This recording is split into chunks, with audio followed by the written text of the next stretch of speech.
দেখো সরল সুদ কষা চ্যাপ্টারের 44 নম্বর পৃষ্ঠার প্রয়োগ 30-এর দাগ বলেছে, বিমল কাকু তার 12 বছরের ছেলে এবং 14 বছরের মেয়ের জন্য 1,87,500 টাকা ব্যাংকে বার্ষিক 5% সরল সুদের হারে এমনভাবে জমা রাখলেন যাতে উভয়ের বয়স যখন 18 বছর হবে তারা প্রত্যেকে সুদে আসলে সমান টাকা পাবে। তিনি তার ছেলে এবং মেয়ের জন্য ব্যাংকে কত টাকা জমা রেখেছিলেন। মানে আমার 1,87,500 যে টাকা ছিল এইটাকে তিনি কি করছেন, দুভাগে ভাগ করে দিয়েছেন। একটা ছেলের জন্য দিয়েছেন, একটা মেয়ের জন্য দিয়েছেন। এবারে এই পার্টটা সে প্রচুর বুদ্ধি লোকটার। সে কী করছে, এই টাকাটাকে এমনভাবে দুভাগে ভাগ করছে যে যখন তার বয়স, ছেলের বয়স এখন 12 বছর আর মেয়ের বয়স এখন 14 বছর, যখন এই ছেলেটা 18 বছর বয়স হবে সে সুদে আসলে যা টাকা পাবে, এই মেয়েটারও যখন বয়স 18 বছর হবে তখনও সে একই টাকা সুদে আসলে পাবে। মেয়েটার বয়স 14 বছর মানে বড়ো, সে 4 বছর পরে 18 হয়ে যাচ্ছে তার, আর এর 12, 6 বছর পরে 18 হচ্ছে। তাহলে এই 4 বছর পরে সুদে আসলে যা টাকা পাবে এ কিন্তু 6 বছর পরেও সুদে আসলে সেই একই টাকা পাবে। তাহলে আমাকে হিসাব করে বের করাতে হবে যে এই যে টাকাটাকে সে ছেলের জন্য তার কত টাকা জমা রাখছিল, মেয়ের জন্য কত টাকা জমা রাখছিল। তাহলে এর জন্য আমরা কি করব, এইটাকে আমরা খাতার পৃষ্ঠাটাকে আমরা দুভাগে ভাগ করলো। দুভাগে ভাগ করে এক পাশে ছেলের জন্য হিসাব করব, এক পাশে মেয়ের জন্য হিসাব করব। তাহলে ছেলেরটা প্রথমে দেখো, ছেলের ক্ষেত্রে আসল আমরা ধরে নিলাম X টাকা, বার্ষিক সুদের হার দেওয়া আছে 5%।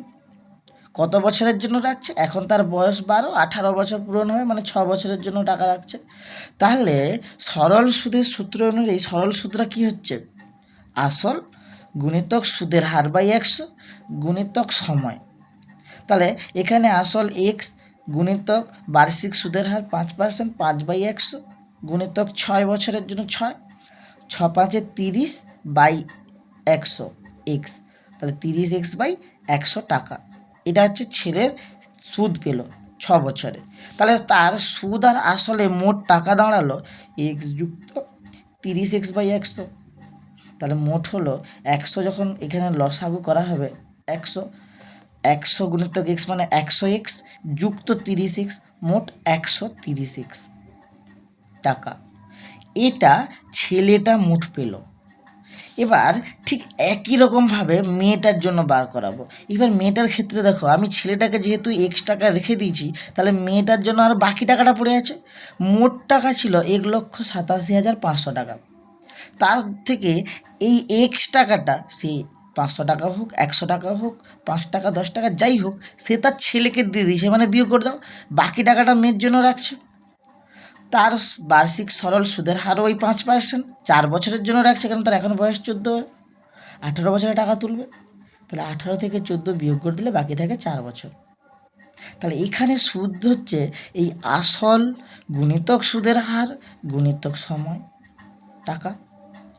এবার 4 5 20 বাই 100 দিয়ে সবাইকে আমি গুণ করে দিচ্ছি। দুই দিকে গুণ করলে একে দেখো 2টা শূন্য কাটা হয়ে গেল, 20 দিয়ে গুণ করলে 37,500 বিযুক্ত একে 20 দিয়ে গুণ করলে 20X বাই 100।